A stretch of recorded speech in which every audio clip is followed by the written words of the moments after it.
we're gonna start the show. We talk about the record, we never talk about the co-and programs and the effect that it had. The who program? The co-and program. What is that? Nobody knows about the co-and program. What else you got? You don't let no mind. Yeah, no, we live now, but yeah, that's a whole nother conversation. But when we talk about the co-and program, we talk about it like literally to an attack on like that. But that was not the co-and program. The co-and program was basically the FBI's primary job. You go into work every day trying to bring these people down. This is what the FBI was about. So it's an agency that's attacking us Americans, and they got exposed. Basically, they got exposed. And only they get exposed by them, they got exposed by some Caucasian brothers and sisters. That was against what they were doing, and that's why I say a lot of times that a lot of the times the Caucasians, they don't honor their ancestors. They don't remember that the hotel program put them to sleep. That's what we put our people to sleep, so we gotta remember that. But the hippies, they was riding down. They didn't want to war, and they was willing to attack those that implemented the war. So we gotta remember that. And now it's not working. We have more problems. Yeah, the media player is not responding now. Okay, that being said, I don't give a shit. We're gonna go ahead and start the show because I got what I need at this point. Let me get somebody Take two.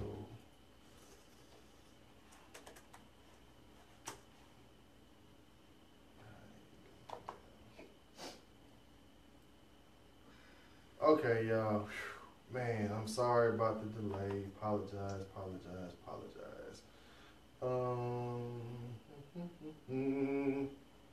Let me bring up the audio because I tape it and then I put it up on SoundCloud too. I hadn't done SoundCloud in a while. All right, y'all ready? Sir.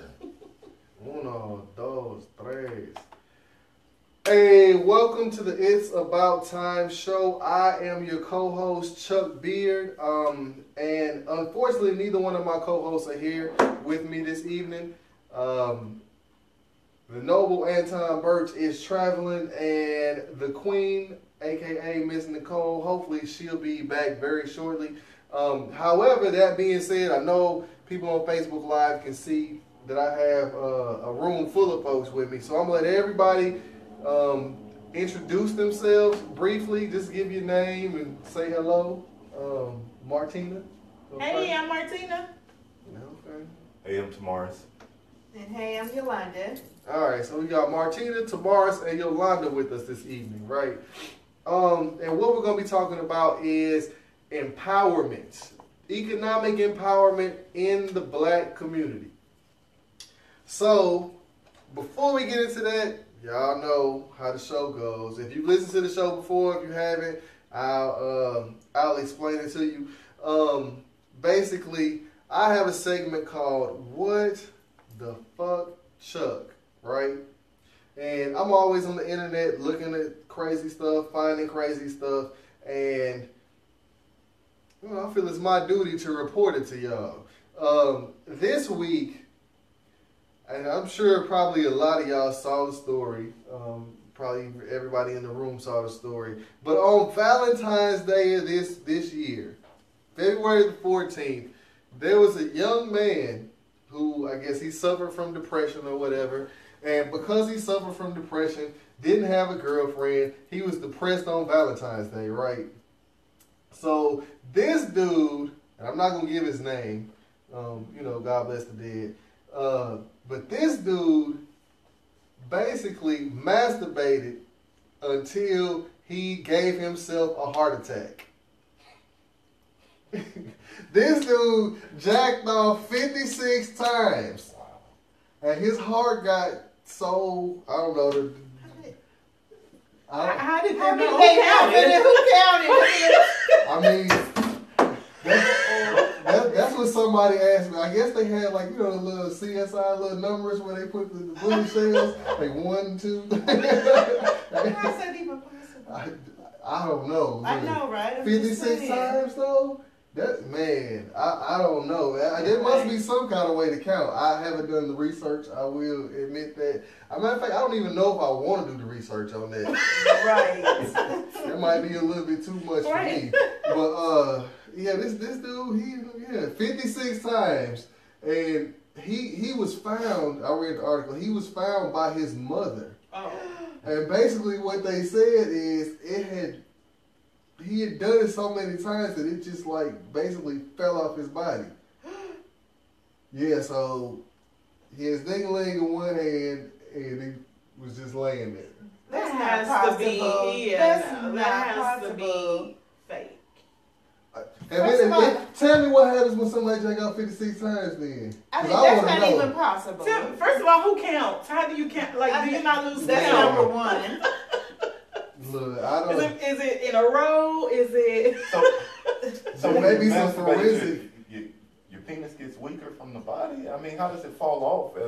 I mean, it may be just like friction. The friction of burn That's through a or lot of something. friction. That's a lot of Man, friction. that's 56 times you jacked off in a row though. Like that's. But how did somebody come 56 times in a row? Yeah, I'm gonna have to fact check This that. song say 3 times in a row. Right. No, see that's for a woman. He talking about a woman. Y'all can have as many as y'all want. But for a dude, 50, I don't know. It was enough to where the dude had a heart attack from. After 2, he should have had a heart attack, not 56. Oh no, not 2. Well, 5. I'll give him 5. So did he leave a note behind, or is this speculation, or? No, he didn't They're even reporting know. it as my man got it right. You said He fact checking me right now. Found it in his left hand. Are you Yeah, it came off. He gave the reason why it came off, but I was Oh, Gripped so wow. tightly.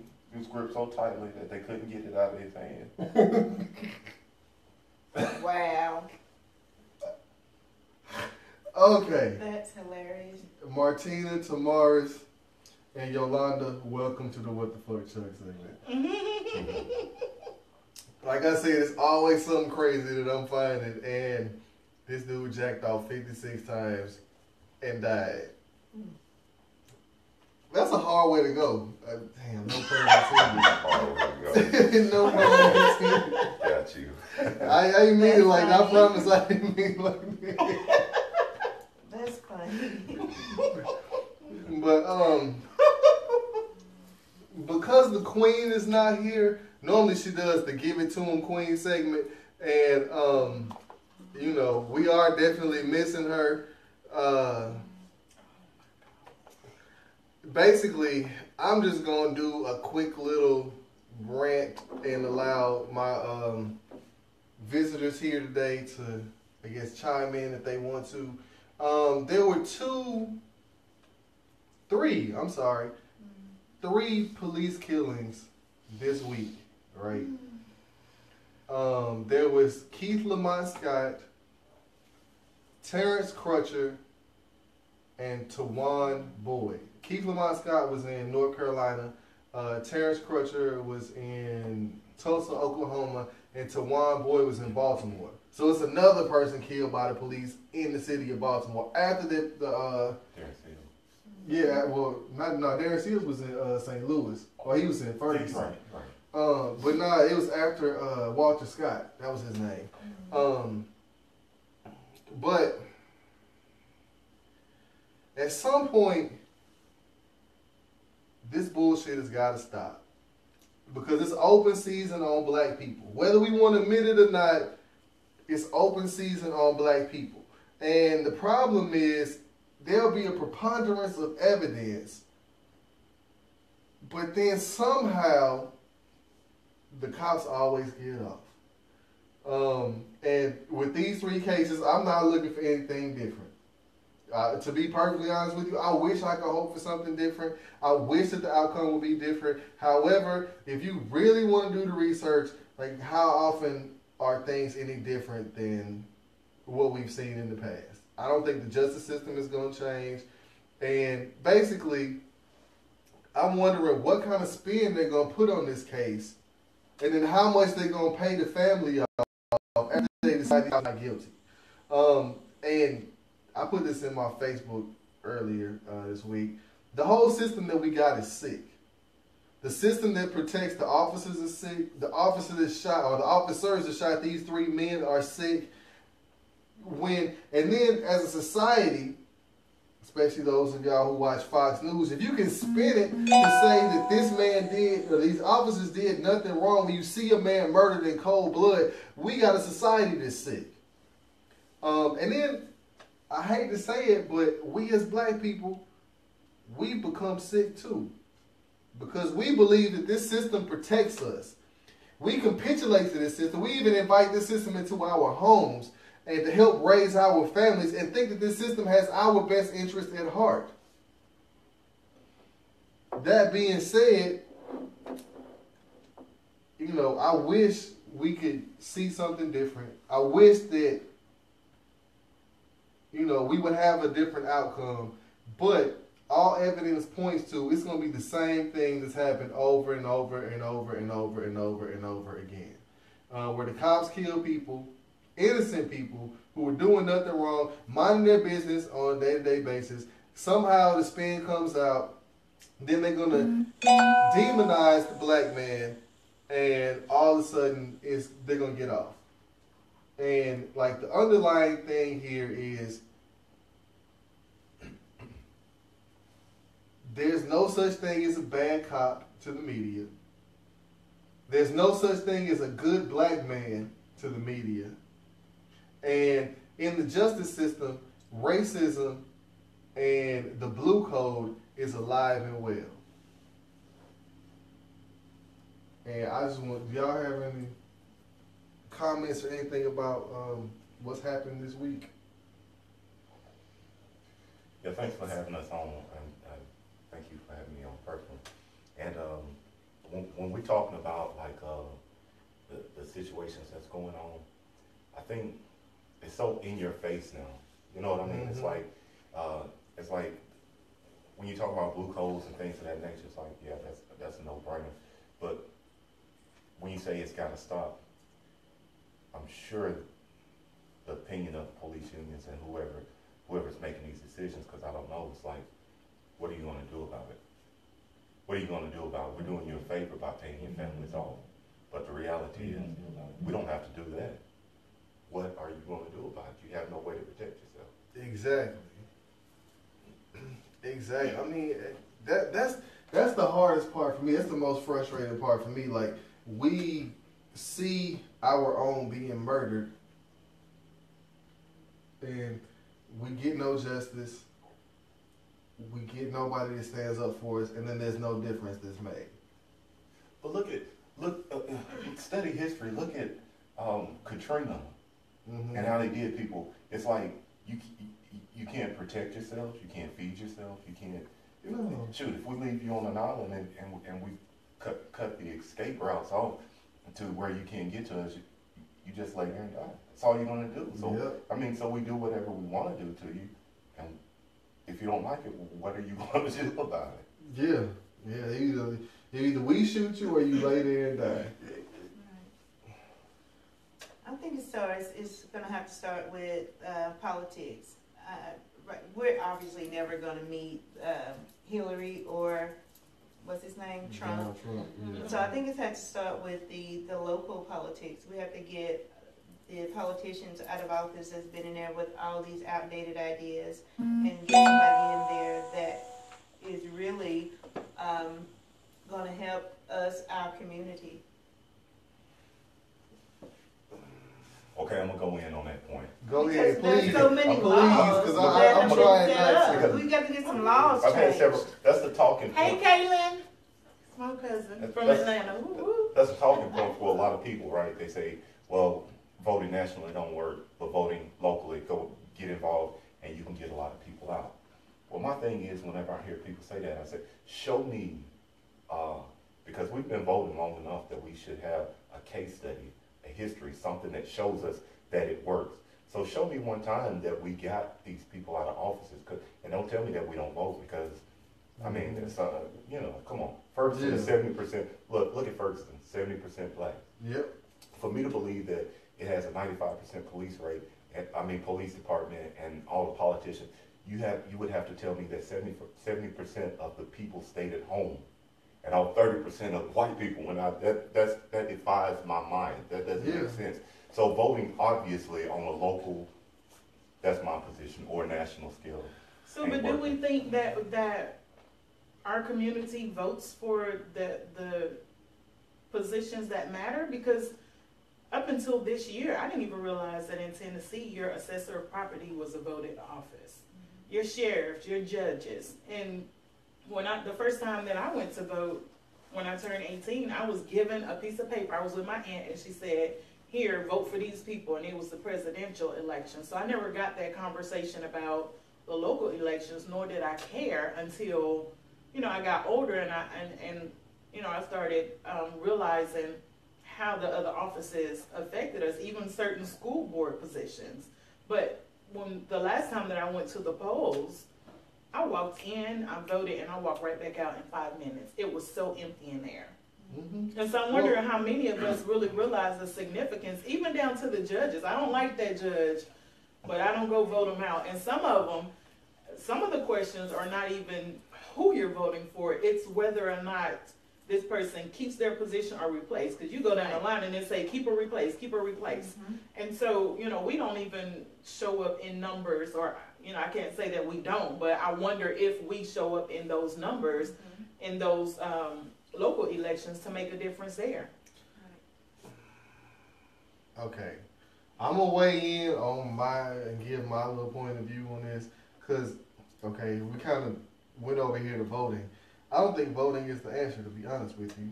I mean, yeah, we don't vote. I give you that. Because, like, there are people that win seats in office with 812 votes in a 10,000 person district, right? Happens all the time. And it's not just a black thing. It's a white thing as well. However, you know, Caucasians do turn out in bigger numbers, but they also are proportionally bigger than us in terms of population. That being said, I don't think it's about voting. I think it's about the viewpoint that people have about us as a community. Because if you think about it, including ourselves. I mean, yeah, including ourselves. But like, if you think about it, if you listen to the oh my God, what is it? The one in North Carolina? Was it North Carolina?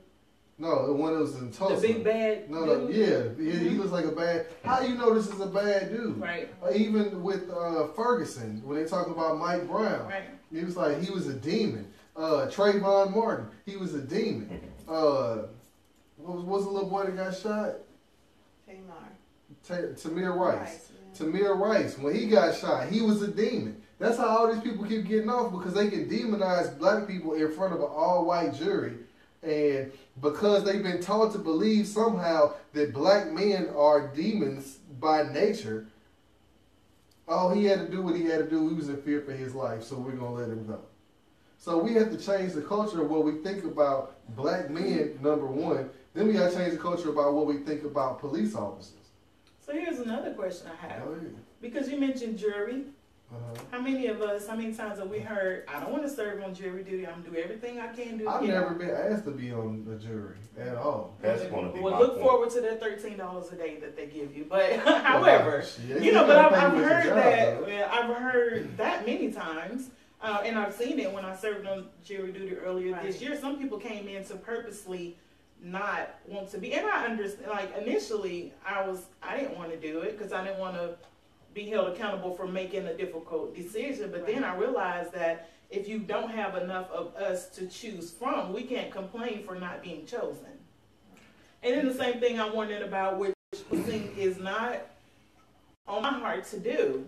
But how many of us do step up? You know, if we take out those police officers that do not need to be on the force, who's there to choose from that will step up and step into that role? Well, and it's not, okay, it's not even, I don't believe that people need to be policed the way that they are, especially black people. I agree. because we have a militarized zone in most of our neighborhoods. And if you put less police, because they're always talking about we want more police on the streets, more police on the streets, more police on the streets. That's one of the agendas that they push. Right. And now they got more weapons that the police have, more dangerous weapons that the police have. And I even saw a tank out here on Highway 58 on Friday. Did you see it? I saw one in East Ridge, as far as East Ridge is, they have a tank. Yeah, well, no, it was a tank. Like, he was coming out of Wendy's on Highway 58 on Friday. I promise, everything I know. Wow. And I don't feel like, you know, they give people the right, because, I mean, you have case after case after case after case where false evidence was planted, and people, you know, like the CSI, what do you call it? The investigative team finds out years later that the person didn't do it. So, I mean, I don't think people need to be policed like that. I agree. It's just, and then on top of that, like, okay, it's not the quantity, it's the quality, right? If you have really good police officers versus these racist people that they got, I'm not going to say all of them are racist, but there are quite a few racist police officers on the force. It's like you saw the dude in Philadelphia that had the Nazi tattoo. The whole town was in Dothan, Alabama, where 3/4 of the police force was part of the KKK or some white supremacist group. And then they won't release the KKK roster. So how do you know who these people are that are out to get you? And then they got quotas within the department. So they got to, if you take the quotas away, if you take the, what do you call it, the incarceration rates that they have to meet away, if you take all of that stuff away and police people, you know, right versus wrong according to the law, I think it's going to it would change the whole culture altogether as opposed to policing stereotypes. Anybody else? I agree with what you're saying, and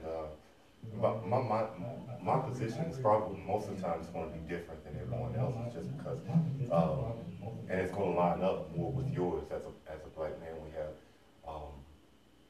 distinctively different perspectives than a lot of different people. But if you study history, the Black Panther Party, they were pushing for the decentralization of police departments, which means you didn't have a city-owned police department that went out into your community. You had like a neighborhood police. It was like a neighborhood watch. The people within the community, you gave those funds to the people within the community to set up their own, and with a slight oversight. And with the unemployment being so high in African communities, there's people out there that will fill those roles. They don't want, they would never allow it to happen because they put it on the ballot in New York in 1968. They put it on the ballot for decentralization of police, and that's when they began to attack the Black Panther movement like never before. And one thing that we really don't get into and understand is that half of our brothers that fought for our lives and that were part of that movement are dead. The other half are still incarcerated. They are still incarcerated today, and we never say their name. We never say their name, and so you have to realize what kind of system you're dealing with. We're not dealing with people that's looking for justice and they slip up every now and then. These people have a system that's out to exterminate you. Yeah. Hence the reason they found a CIA plane. What was it? 4 tons worth of dope. Just this last week. And look at my brother Darren Seals. Look at Darren Seals. They shot him, burnt his body to send a message to you and I. And then when they supposedly investigated, they didn't even investigate. The people came right after and said, sure, the bullet case is still on the ground. So you have to realize who you're dealing with and stop assuming that these people are good and there's good police on the police force. The thing is, they're not going to put 100 out of 100 bad people on the police force. That's common sense. It's just like when they send those soldiers over across seas, they still have people operating drones and dropping drones on little kids' heads. But at the same time, they have soldiers coming out with little candy, giving it to the kids in Photoshop, and they do us the same way, and we fall for that nonsense. That's nonsense. You're right. It's a bunch of garbage. That being said, we're going to go ahead and take our first little break, and then we're going to come back and we're going to get into the conversation about economic empowerment within the black community and what we as black people need to do to start financially securing ourselves. So y'all stay tuned. Y'all bear with us. Hang on. We'll be right back. Alright. That was a good segment. Got music on. Can they hear the music or not? Yeah. I gotta cut it on though. Cause since I had to shut down my computer, like I had to So the depth down shows us the height up. I was gonna ask you where you get those tracks. But you can just send them in anyway. I'm sorry. What's that? Walter, I'm sorry, the Cowboys just scored. But Walter Greer gave us some tracks. The homie Lawrence Woods, he's in Memphis, gave us some tracks. Aiden Maddox, he's in Nashville, and then my homegirl Sonetta, she used to be a teacher at Howard Middle School. I guess her husband, somebody, they got a record company, and they sent us some tracks. So it's all pretty much, everything you're hearing is pretty much underground stuff. And then, since we can't get permission from the big labels to play stuff, because we have to pay them. You can't, especially on Facebook, you can't just put whatever it is out there. I've been able to flow with the underground though. So, yeah. We need to get back to that underground. Oh, yeah. I mean, but the thing is, I don't think the underground has ever gone away.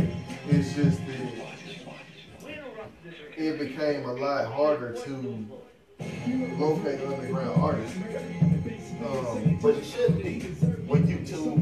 But if you notice, a lot of it's coming back now, especially with these garbage ass little young dudes out here. Oh my god. Oh my gosh. I mean, and I hate to call all of them garbage, but Pretty much. Yeah, like I was so hurt when I was listening to the 2016, the XXL 2016 freshman class. Supposed to be all the next up and coming rappers. Hurt my heart, man. Oh man.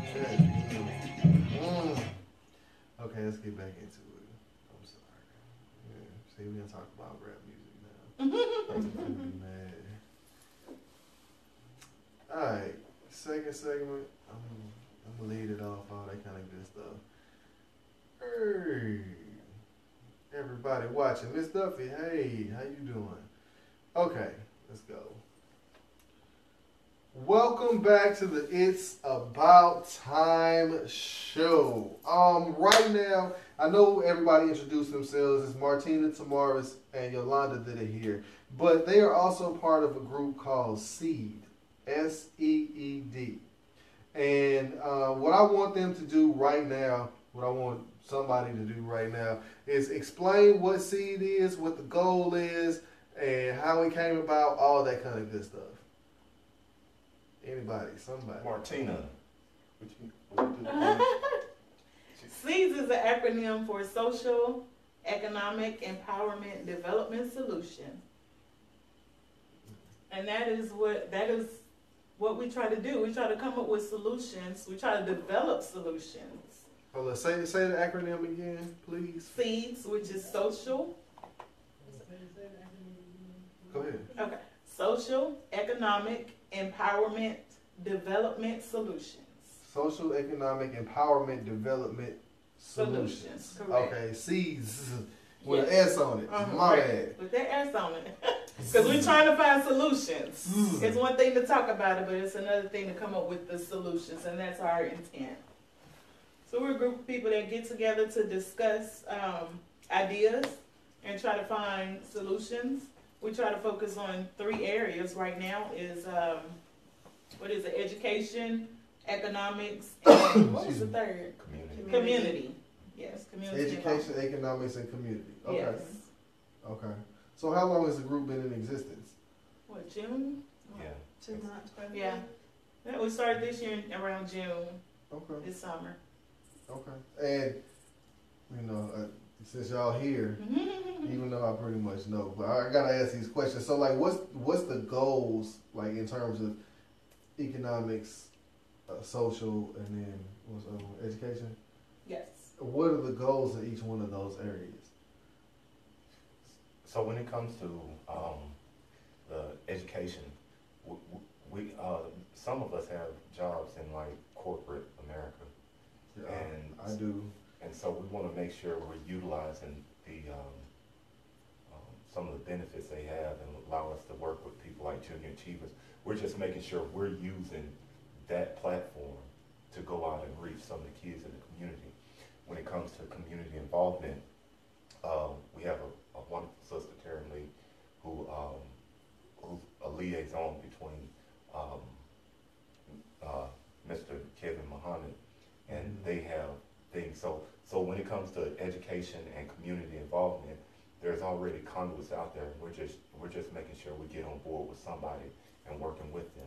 But when it comes to the last area, which is economic cooperation, we're trying to start that from ground roots level and invest with each other, work with each other, get some things going, distribute black-owned goods. So that's what's going on. Okay, you say invest. Does that include what?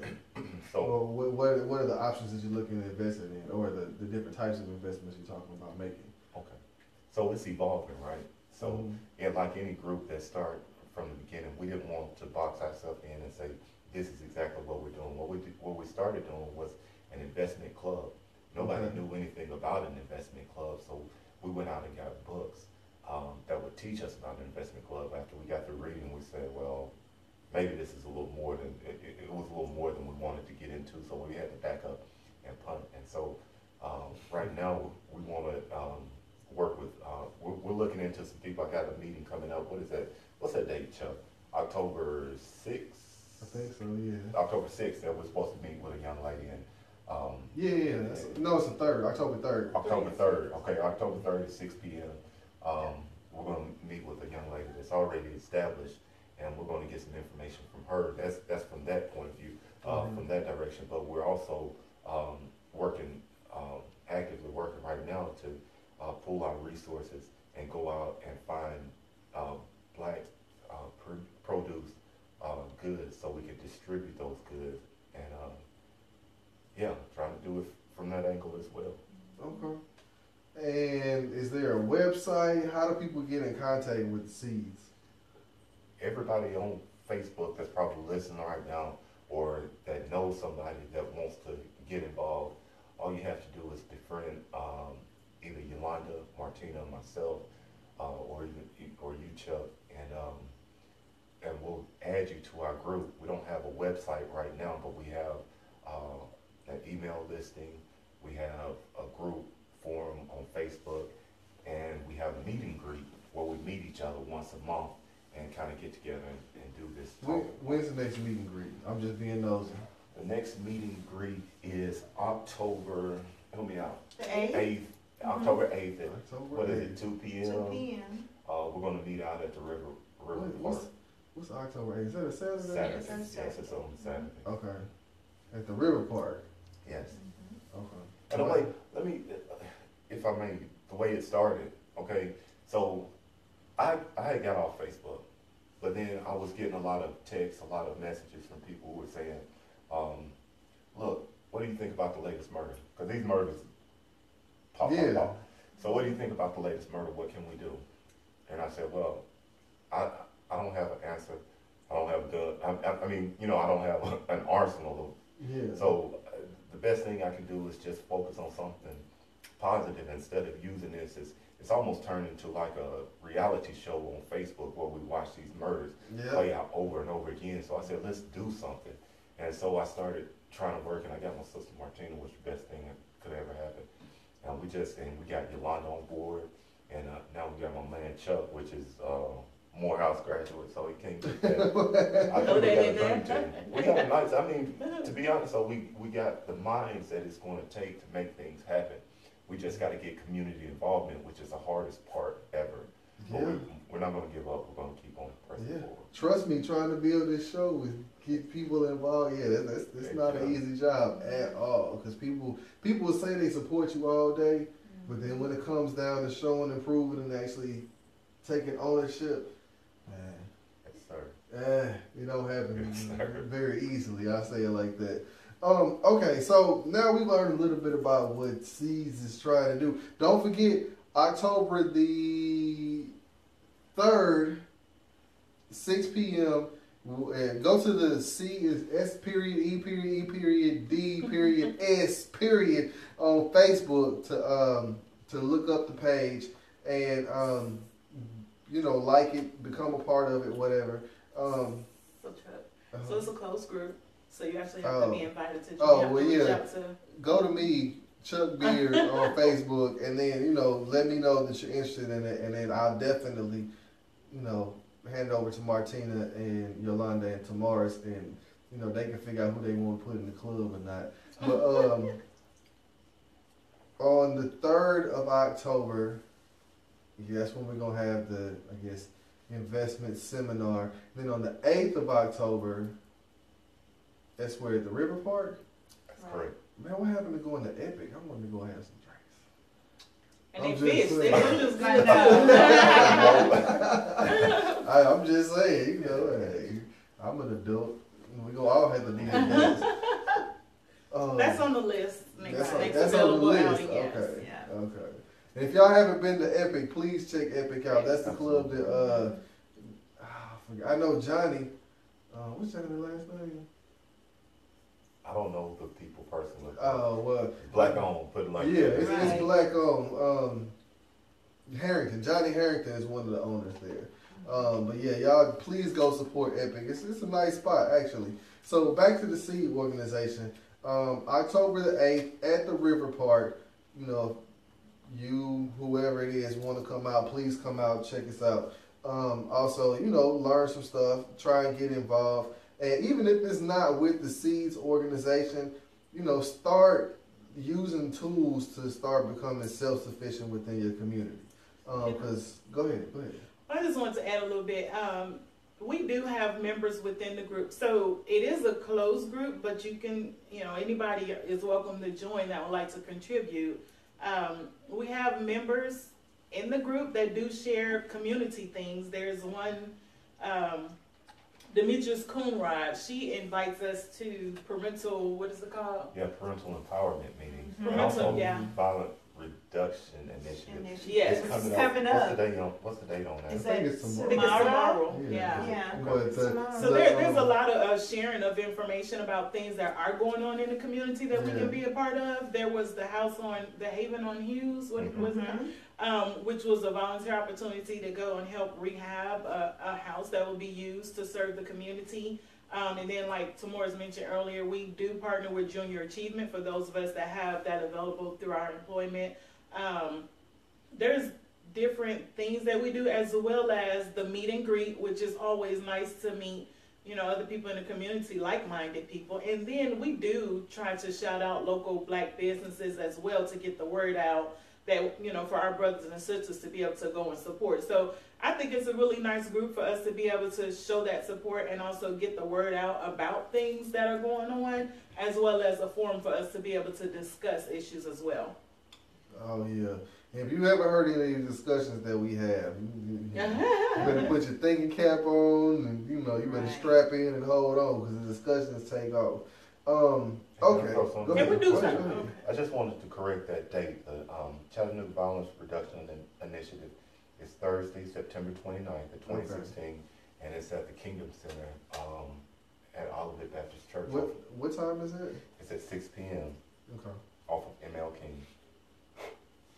And let me just say one more thing, if I may. We try to encourage one another. We try to have healthy discussions. So we even though all of us may be very emotional and it tugs at our hearts, and we have a lot of feelings about the things that go on, we try to keep the stress levels down to be able to have discussions at a healthy level. So in other words, it's not a hate group or a way to express hate or anger or frustration, but we try to find healthy solutions for the issues that we do know that we have. Okay. Yeah, in other words, don't come in there acting a fool. Well, yeah.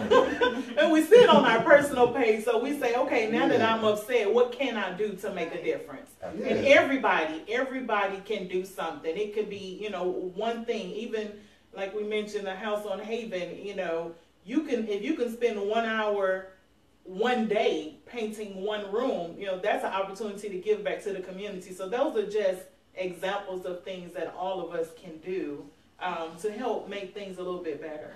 Yeah, and I've said on the show before, it's time out for us finding every excuse not to help our community. Because our community needs us, especially those who have been blessed enough to make it out of certain situations and rise above certain things. It's our obligation at this point to give back in some kind of way. And I know a lot of people, it's all about the money. It's all about, no, we got to get past that mindset of it's only about what somebody can do for me. Because if we never get past that mindset, we as a community never get the opportunity to grow. All right. Whew. Now, let's see. Hold on. Before I get into this next question, yeah, we got time. Before I get into my questions, plural, because I got a bunch for y'all about financial empowerment within the black community. And my computer once again is tripping. All right, so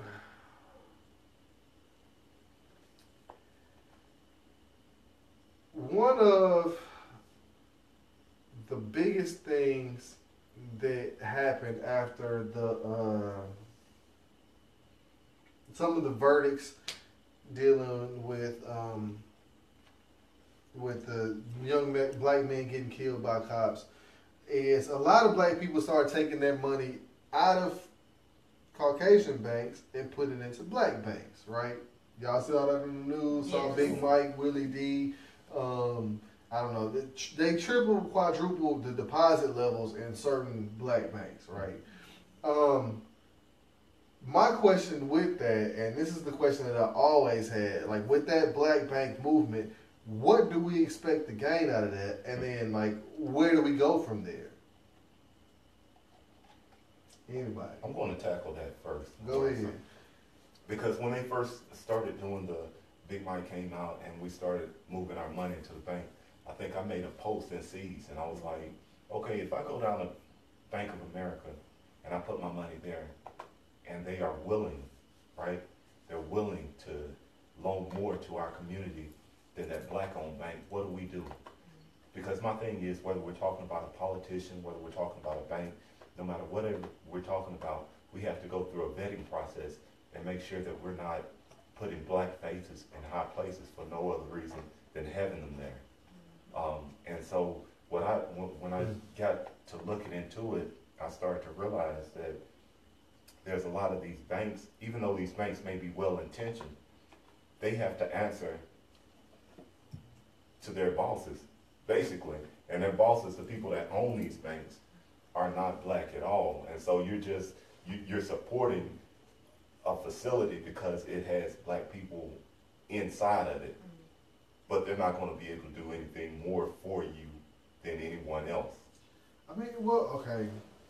So, I'm just thinking, was it Citizens Trust Bank that's in Atlanta? So it's not owned by black people? No, there's black people there. But when it comes to loaning out money, and with it being FDIC insured, there's a handful of people that own it.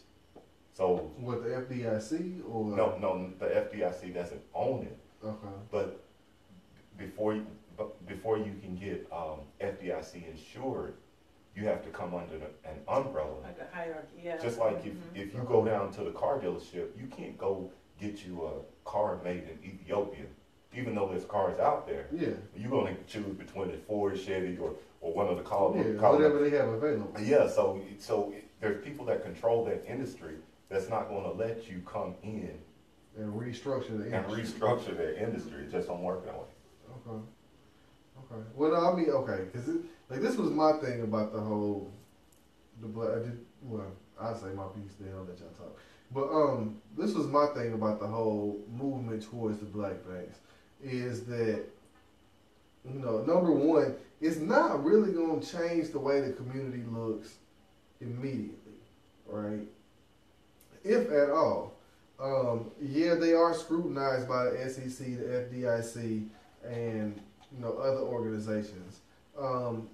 that being said, even with them being scrutinized by those organizations, I think that, you know, if they have the right leadership there at the bank, because your average Caucasian is not going to Citizens Trust Bank to get a loan. It's only going to be black people that show up to get a loan. So whereas you're getting turned down from Bank of America, SunTrust, all these other organizations, you're more likely to have more black people in the community getting loans. Like my thing is, I want to see the numbers after a year of how many small business loans are y'all giving out. Like that's my main thing. Like instead of car loans, house loans, that kind of thing, things that put us more as indentured servants. Where are the small business loans? That's the hardest thing for African Americans to get right now. Y'all want to weigh in, ladies? Which is gonna be me and tomorrow. Okay. And this is a question that I came up with after we had, because I guess I'm part of the core group for S.E.E.D. And how do we, as black people, go from being consumers to producers? Because there's a general lack of black or African American or African American in the diaspora products that we generate. How do we go from being people that just consume to people that actually produce something that's worth value? Because you can find soap, hair stuff, artwork all day, but when it comes to other things, like what are we producing? So I mean, how do we make that transition? I personally think it's a multi-step process, and part of it requires patience. I think that we tend to want something really quick, really fast, and without realizing that it's stepping stones to even get to that point. So when you have your goal, then you have to make bullet points to reach each goal until you get to your final destination. So like when we started our business, we started small. So we have a business where we sew basically. Started what? Everything now. Initially, we were just sewing. It's my daughter and I. She's 9 now. She started when she was 7. It was her idea. Okay. Making aprons for people. Okay. Just aprons. And then that grew, and then people started asking us to sew more things. And so we have a long list. There's almost nothing that we can't make now. But it started off small. And then we were able to take the profit from what we were making that first year and save. Then we could buy another sewing machine. Then we could buy an embroidery machine. Then we could buy a serger. Then we could buy, and so slowly we started getting more equipment. And the more equipment that we got, the more services we were able to offer people. So that put us in a position to be able to expand our business even further and generate more income. So now we can take that income and branch out into other areas. So had we said from day one, hey, I want to go, my daughter, my 9-year-old, she wants to flip houses. we can't, I'm not mad and that's her goal. So we have that goal written, and that's what she wants to achieve. And, but she understands now, because we started out small, she's watching her money double and watching her money increase. And so she knows I can spend this much, I can save this much, I reinvest. Hold on. Since you said you started out small, because a lot of people think that it takes a lot of money to start up a business, right? And let's be clear. When you say small, like how small? Small meant I took my money out of my pocket and I bought the first. How much money out of your pocket did you take is what I'm asking. It depends. For me, it was different. I mean, it was less than $100. It was I'm just asking about you. Yeah. Me personally, it was less than $100. And that $100 have, well, I won't tell you how much, how many times it's flipped, but less than $100 was able to get up. It was less than $100 because we already had the sewing machine. Okay. So, that's another thing. You can use what you have to go, utilize what you have until you can work toward, to get something different. So because we had the sewing machine, we were able to invest $100 to get us started. That's buying thread, the needle, the supplies, fabric, that type of stuff. So $100 started a dream, and we're 2 years in it. And our making aprons. Our largest order was 53 aprons. How much? From aprons, one How much person. do the aprons cost a piece? Children's range from $8 all the way up to $25 for adult. At the minimum, so $8, 53 aprons, you're looking at like $424. Correct.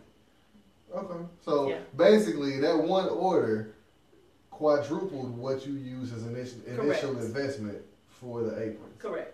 Okay. Plus, with word of mouth, we ended up branching out and shipping to Texas, to Georgia, to Florida. So after we were able to fulfill the orders, then people started telling other people about it, and then that's when business really started to pick up to the point where we had to sit down. I had to consult my 7-year-old boss and ask her, do we want to consider bringing another person on board to help us fulfill the orders that we're getting now. And what's the name of that company? I'm sorry, I didn't That's mean okay. to monopolize It's all right. business, It's called Aprons for You and More. Aprons for You and More. Yes, okay. And the reason I brought that up is because it really does not, it takes a dream and an opportunity, and it really does not take a lot of money for you to start a business. And then even if that's not where you want to end up, you use the resources that you have, and then we do have to practice self-control when spending, because she knows how to reinvest back in the company. She knows, you can go buy a toy now from some of your profit, and you have to save. Let me stop you right there, because you just brought up a huge point right there. And I think one of the things that takes us from being consumers to producers is that control over our spending. Because a lot of times we're taught that we got to have the latest, the greatest, the most updated, all this stuff. And the stuff doesn't get us anything but broke. Right. Whereas if we learn to control our spending, even if you are like the little boy in I want to say he's in DC, where his mom said instead of buying him Jordans, I'm gonna buy you a share of stock. Right. Now because of that, this young man is paid for his college and is he's worth more than I am by a long shot. Like he's worth like $50,000 now. So it's about controlling your spending and figuring out where you're gonna put your money and how you're gonna use it. Right.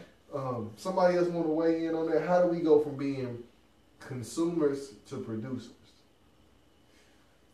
I think that's one of the few things we have control over, right? Yeah. So that's when you talk about police and all this other stuff. A lot of these things we have absolutely no control over, or from this point in time, it looks like we don't have control over. But as far as going from consumers to producers, we have absolute control over it, and it's an individualistic effort that if each individual makes that effort, it becomes a collective accomplishment. And so all you have to do is, like Martina said, just want to do it and go out and do it. And if you don't know how to do it, YouTube it. Just learn it. Just do it. Right. Yeah. I'm not gonna lie. I don't produce nothing. I'm one of them consuming people. But you're part of this group, and that's what the group is doing. Well, no, I'm just saying that like a lot of times it's hard for me, or it has been, not just a lot of times, but it has been hard for me to figure out what I'm gonna put my resources towards. Which is part of the reason why we started this show too, because like I figured, hey, it's some stuff we need to talk about as a community we not talking about. And I don't see anybody addressing it in a hardcore fashion, just with all the mask and the bullshit on. So that's part of the reason, I did the show. So hopefully that'll, give me a return. But I mean, part of it is figuring out what you want to invest in, and then what you want to put your time towards and start producing. How did y'all come about with the aprons thing? Or how'd your daughter come up with the aprons thing? When she was in 2nd grade, the teacher told them to come to school the next day dressed as the career that you want to have. And she said she wanted to be a teacher and a waitress. I said, well, teachers can wear whatever they want to work. I just want to throw that out there. Right. We had that discussion last time. Right. Yes. Almost whatever. I enjoy however, waitresses wear aprons. So you want to do that? And she said, sure. And then we went downstairs and started digging through fabric that I already had. And she actually got on the sewing machine and started sewing. And I said, how did you know what to do. And she was like, well, I just watch you when you sew. So I let her have it. And she's been sewing ever since. Yeah. Okay. So then we went, to start buying patterns. And actually we posted a picture, and her former daycare was like, oh, I want her to make something for the daycare. And she said, you're going to pay me to do so? Okay. And then it took off from there. Just boom, and exploded. Yeah. Okay. All right. So I know. I'm sorry I cut you off too. No, I was finished. Okay. All right. Now I think this is a good time for a break. So we're gonna take a quick break. Woo! And we'll be right back. Okay. Y'all hold on. Stay with us. Don't go nowhere. Get some popcorn. Get some water. Whatever. We'll be right back. All right. Cool. That was a good segment. That was a really good segment. ¿Dónde está la música? Where is it? Here it is. This is what I want to hear. This is Lawrence right here. I love this song. I love this song right here. Brave star. Let's go. Say nothing lasts forever, everything must die. I've been there from the beginning, and I put that on my life. They be stand us on our standards, hoping that we cannot stand up like we stick in the mud. They stick us with the truth and light. To our faces, and we take it like there's no other choice. They manipulate our women, and they brainwash our boys. Silence our voice. The Constitution. You keep showing up on my phone, can you? Policies give us guns, send us to die. It's nothing, baby. Normally it's shows up like that, but they come and go. Yeah, it's a whole So bunch right of now people it's that just 4 tweet in people and on, 5, 6 people on. Okay, so the person just watching. Yeah. Oh, okay. That was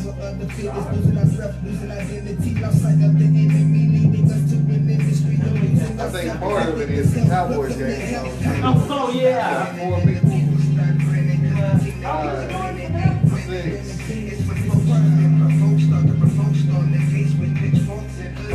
Hey, Chuck. For another minute.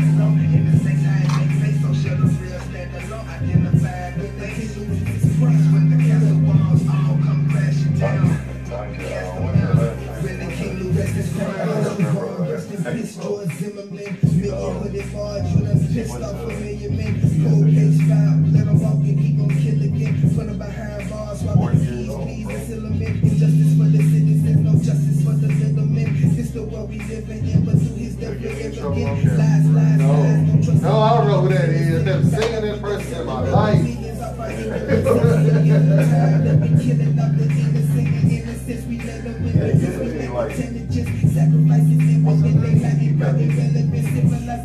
Yeah, on camera. Yeah, my bad. So when you take a break, they still need to talk.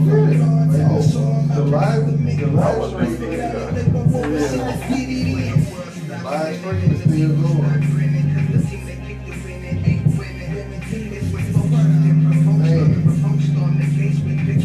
I have no reason to be tired.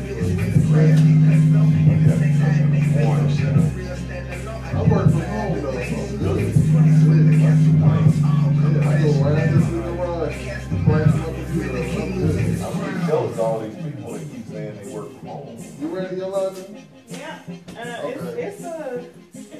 It's hard sometimes. Yeah, it You is. have to practice self-control. Man, that's the hardest part though, the I self-control. know. Oh my I'm like, oh, I'm God. sleepy. Let me roll over.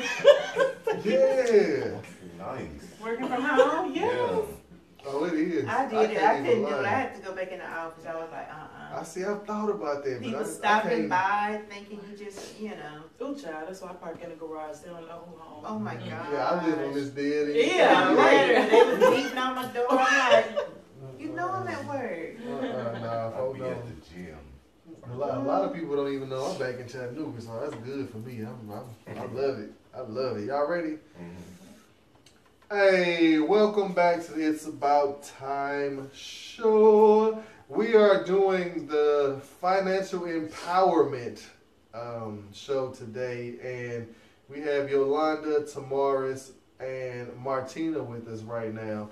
And just been talking about how, what we as a black community need to do.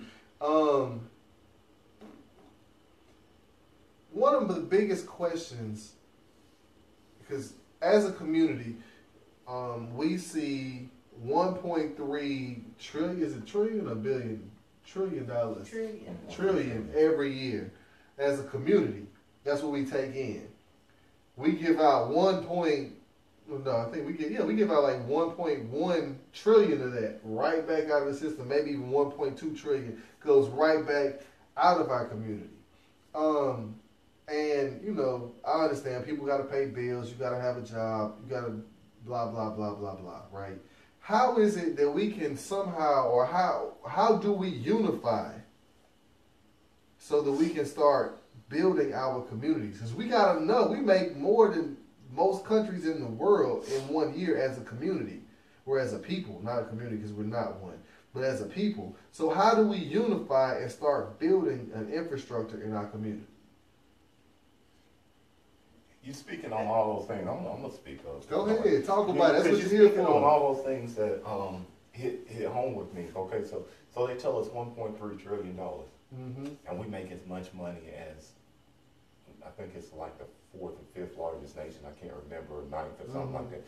But anyway, we would make the G8 summit if we were. We would make the G8 summit. So what we're not talking about is that they're taking 33% to 35% of our check, of that 1.3 trillion dollars, and they're investing it into police departments that are oppressing us, into justice systems that are holding us back. They're investing that into hospitals. Hold up. You said that, and you said 35% of it. That's $350 million. Billion. $350 billion of our dollars are going to kill us. Then, I'm sorry, go ahead. That's a lot of money when you break it down into what you have elders that are talking about. Right. You have a lot of leader elders that are talking about, well, why aren't we have our own banks? Why don't we have our own hospitals? Why don't we have our own schools? My response to that is we do. And I'm not willing to let somebody take 33% of my check and put it and donate it to white supremacy or Western imperialism, and then I take the 67%, and try to redo what they've already done. I say we march down to the dang city council or wherever it is and say, if you're gonna take our money and pimp slap us with it, give me my taxes back. And that goes the same thing with these corporations. The corporations have no right, even at TVA, where you have 95% of management is one demographic, but then it's supposed to represent, it took my 33% of Chattanooga is black, and so it took our taxes to build a thing. Don't take my money and then monopolize. So, I mean, something got to change. So when we're talking about money, we can't always look at, we need to pull it and build something else. We need to be looking at, what are you doing with the portion that you're taking from us? Okay. Well, all right. That being said, okay, I believe that we, as a people, have enough to pull ourselves out of economic starvation. And what we don't see is a lot of businesses being opened up in the hood, right? How is it that we can transform the hood so that the hood, once again, like what it was in the 40s and 50s and 60s, when we couldn't go outside of our neighborhoods, how can we get it back to that level of, economic independence? Like how do we get to be economically independent? I guess that's kind of more the question that I was asking. Anybody? So they still have developers that's coming in, because our communities look deprived for years and even decades, and then when they get ready to implement their plan, they come in, move us out, and the place looks shiny and new. So you still Main Street in Chattanooga. Main Street, ML King. So not only do you have the government taking our finances and not giving us the service that they should be giving us, you also have banks. You also have everywhere that we're investing our money, and we're not seeing that return. So you can't say, why aren't you guys pulling yourselves up by your bootstraps, or why aren't you building fancy new businesses for yourself, when the banks are basically in control of how that place looks. They give the money to the developers, and they develop when they want to. I wonder, do we have sufficient information for us to be able to step out and do those things? Because, you know, I was mentioning in a conversation the other day about a house down the street from me that I watched them buy for $27,000, and they gutted it, and now they're renovating it, and the value on that property is, I mean, they're gonna make 3, if not 4 times the amount that they invested on that house when they're done. You know, a lot of times we tend to want to go somewhere that's already done. I want already get a house. We don't think about going into a place. We don't want to do the legwork. We don't know the resources. I know personally, you know, when I was looking to purchase a home, I wanted a fixer-upper. But then, you know, I did a lot of the work myself. But then I wanted to find, you know, some carpenters, or I didn't even know who to reach out to or where, without going to one of the bigger, you know, companies and having them to come and charge me an arm and a leg for it. But sometimes I wonder, you know, if we know the resources that are available for us to even be able to make those purchases. See, I think, you know, lack of education definitely plays a part. Another thing is fear. Right. Plays a huge part, because it takes a level of cojones, basically, to say I'm gonna quit my job. A level of what? Cojones. Okay. Yeah. right. You're right. You know, for those who don't know what cojones are, you gotta have some nuts. But you know, it takes a level of that to say I'm not gonna depend on the system. I'm gonna step out on my own. And I think because we get fear pumped into us consistently, and because we have fear pumped into us consistently, it makes us afraid to leave and get out of the matrix, or try and get out of the matrix. And can I say, because one thing too, I think that's held over our head is debt. Yeah. And that's one thing, we've got to get out of debt. I know that probably about 2 years ago, I made one small change. Now, I'm not the poster child for anything. I can only go according to experience, so that's why I tell me stories. But I stopped buying lunch at work every day and started taking my lunch. But $8 a day times 5 days a week is $40 a week. That's $160 a month for one person to eat one meal every day.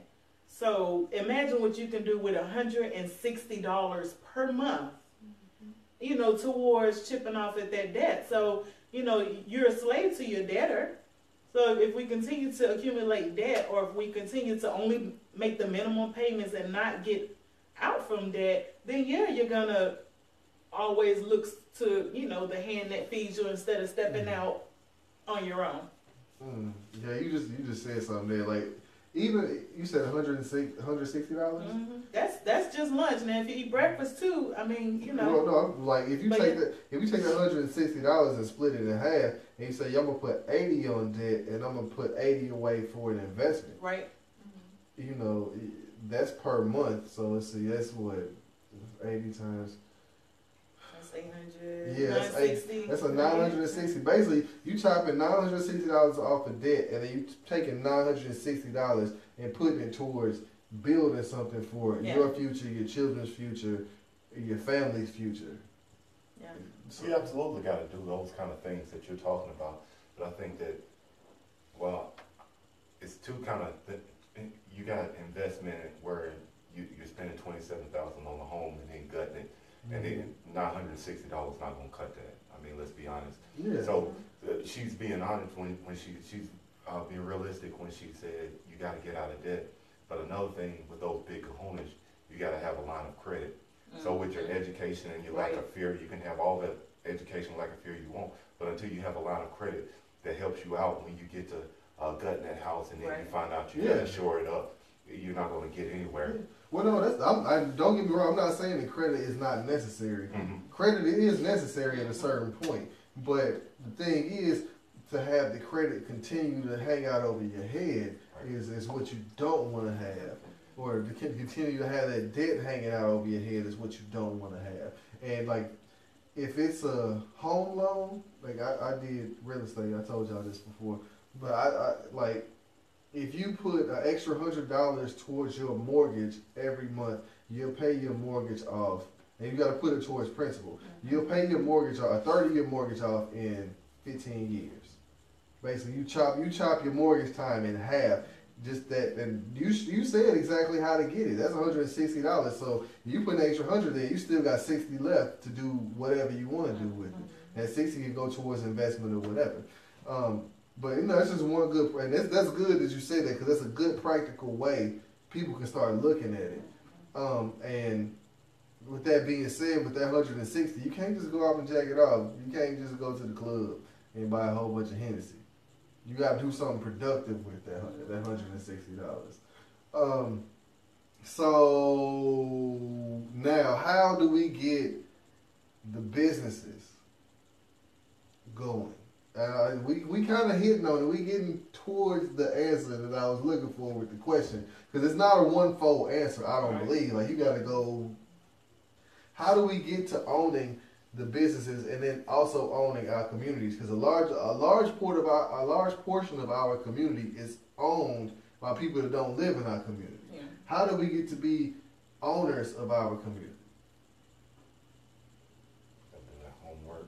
Yeah. And a lot of times, we don't necessarily want to own a mom and pop store. Mom and pop store might bring you $25,000 a year. Yeah. And then you're looking at your job and you're like, right. I mean, come on now. You know, so when you're looking at, because I know a lot of small business owners, and those people are it's hard to make ends meet. And they're just doing it for a dream. So we have to weigh, like, okay, there's security over here, and that security is very attractive versus doing something, taking one for the team. I'm gonna eat bologna for the team, or I'm gonna eat, you know, filet mignon for my job. So yeah. So I mean, how do we get to that? I mean, how do we get past that though? Like that's because we got to be able at some point to get away from the matrix and the corporate system. How do we get back to owning, and like owning laundromats, owning grocery stores, owning? I'm trying to think of what else is out there that we frequent as a community, that we give our money away to. So the best resource is human resource, right? Okay. And so we got a lot of cousins, sisters, and that sit around not doing anything.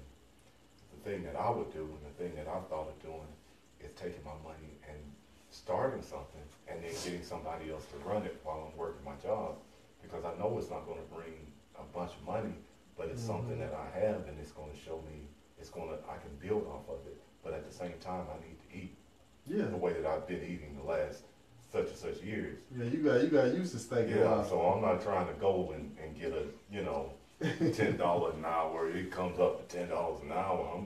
I'm trying to eat, man. You know? Yeah. No, the $10 an hour went out college. Man, ooh, man, rough, wasn't it? Man, and I had to pay rent and a light bill. Yeah. So, okay, next question. This is going to be my last question. We're going to close it out for the night.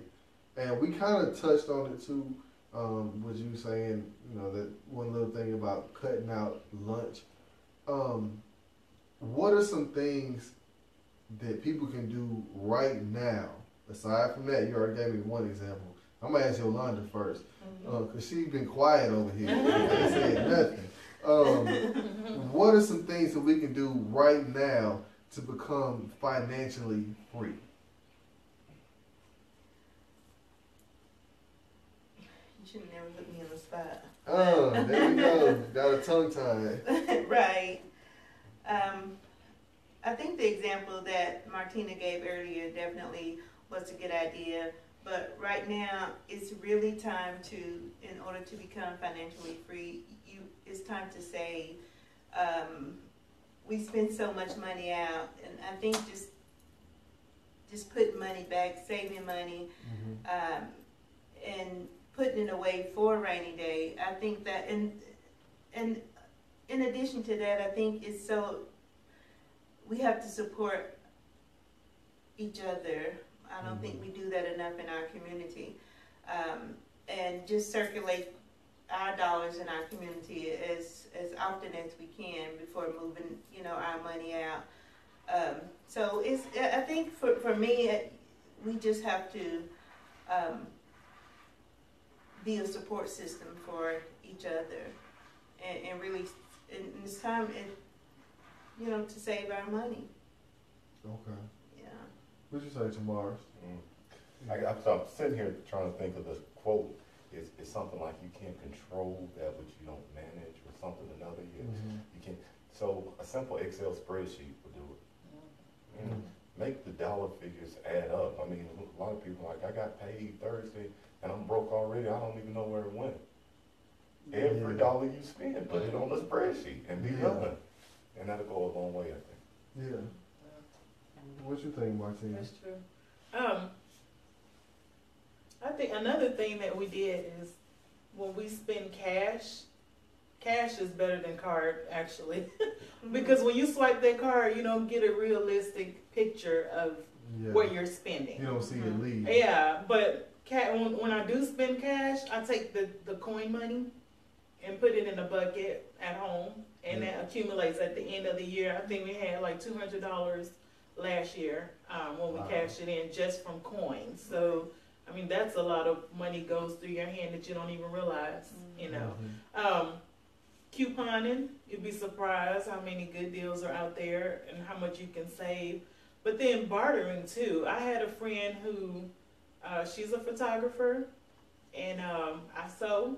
She needed something sewn, I needed pictures taken, and we swapped services, and no money had to exchange hands, but we both got what we need. And I think that the more that the word gets out about, you know, services or, you know, goods that are provided, we can do a little bit more of that, and everybody's needs are met. But then you don't necessarily have to exchange, you don't have to exchange money, so you're not losing or spending money, but both of you are kind of getting what you need. And so I think once we get that network going, you know, like, of course you do, you know, want to spend money when necessary, but then there also leave room for negotiations as well.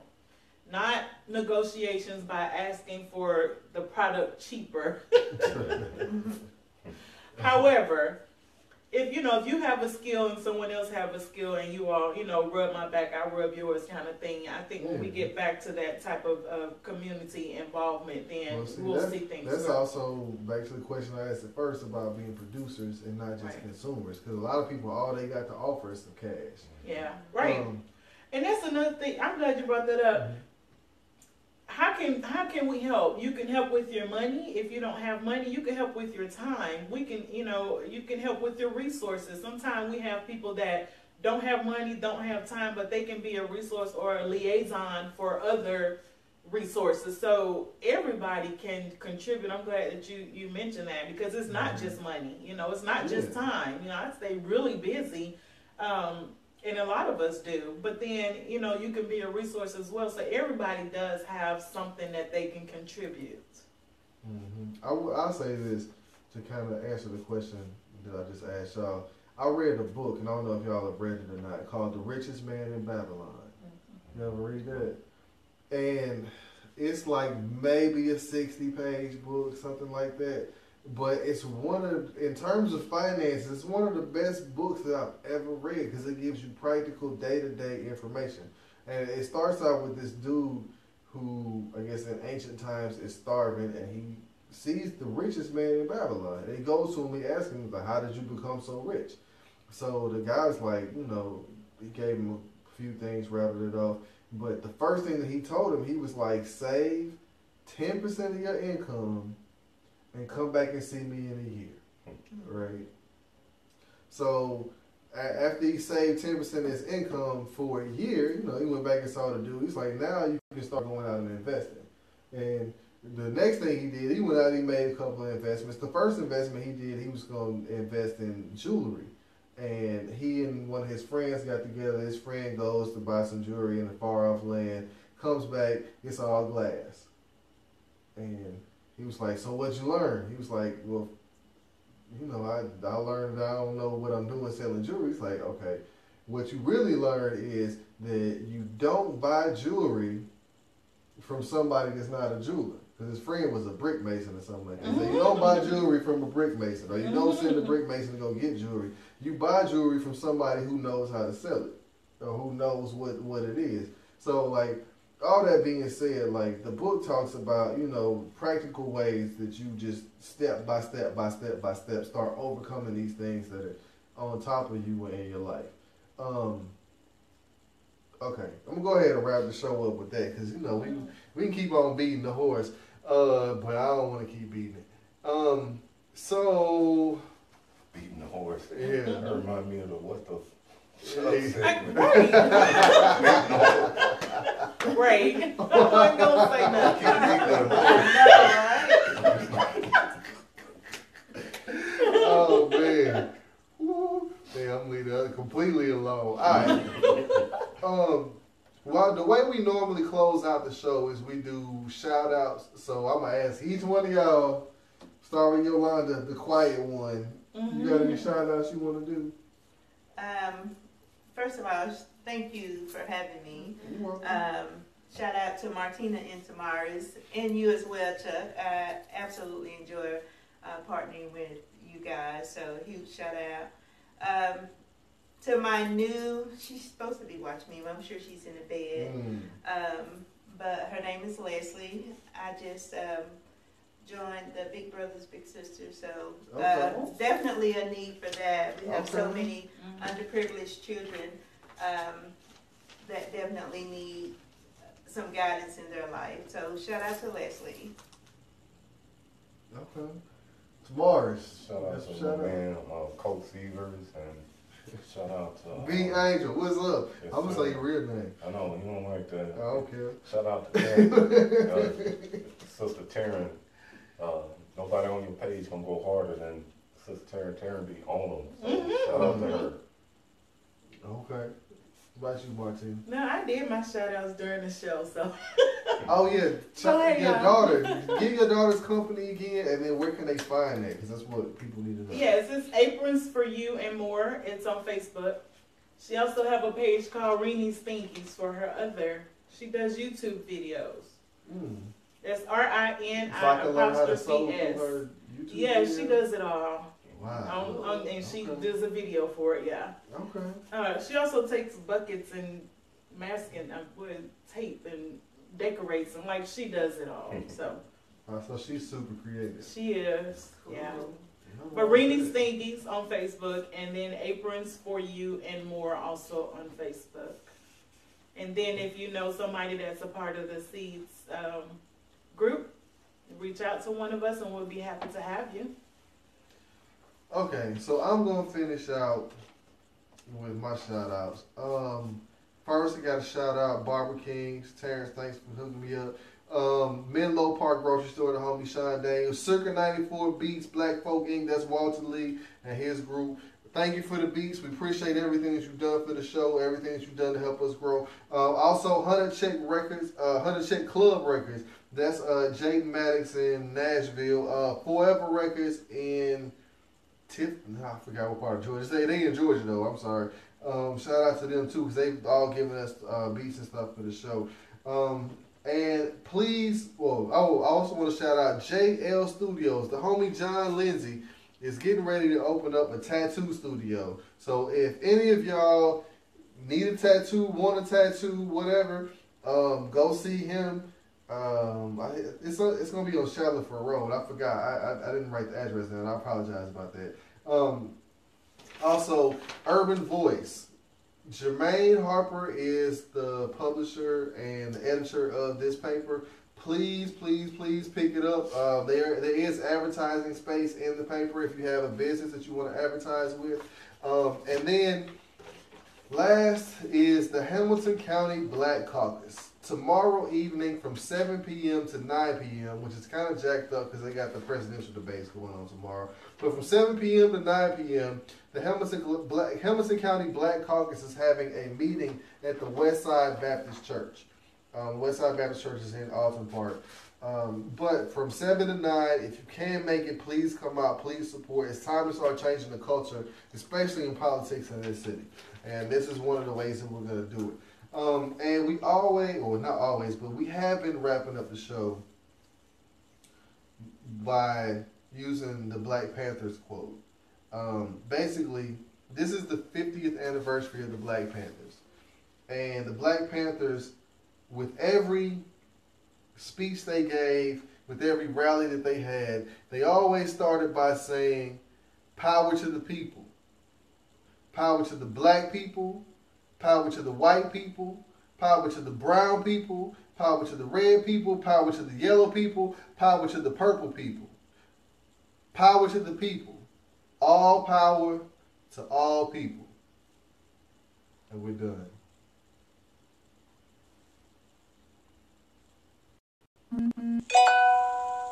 That's it. Thank y'all. Yeah, I appreciate y'all. Yeah, no problem. Thanks for having us. Oh, Thank you very man. much.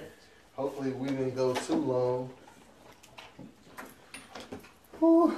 Facebook peoples, thank you. Thank you for hanging in there with us.